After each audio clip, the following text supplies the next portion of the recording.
ว้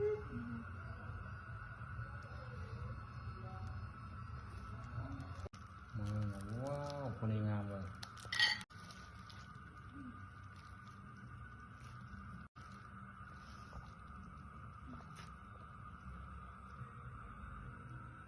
คุณเลยเปลี่ยนแสงไปนะว้าว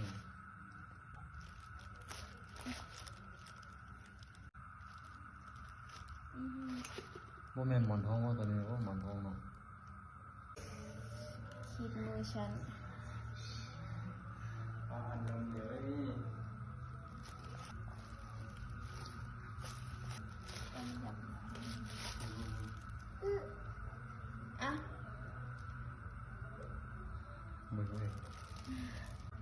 อันนี้แห้งเก็บมันเป็นอะไรไหม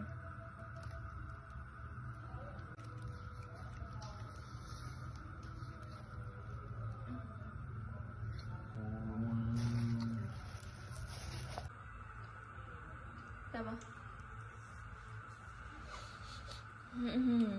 ขนาดกินมันยังแบบไอ้อย่างปลาแรมมาอันนั้นลงครั้งแรกมันสิเป็นอะไรบ่อะไร มาแซ่บ อ่ะ มากินหรอก ครั้งแรก คมเลย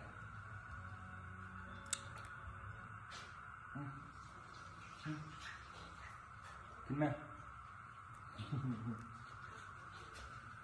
เอากินเอาด้วยไหมให้เข้าเสียดีด้วยเอากิน เดี๋ยวเช็คคือยังไงโอ้มาแซ่บ เย็นเลยเจ๊ มาแล้ว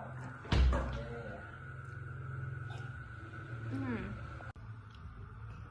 นี่แหละนนแซ่บบ่แซ่บบ่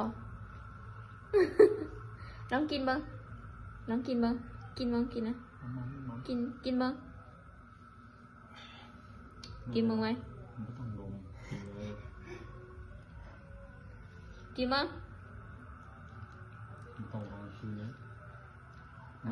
อันนู้นบ่ได้รู้สึก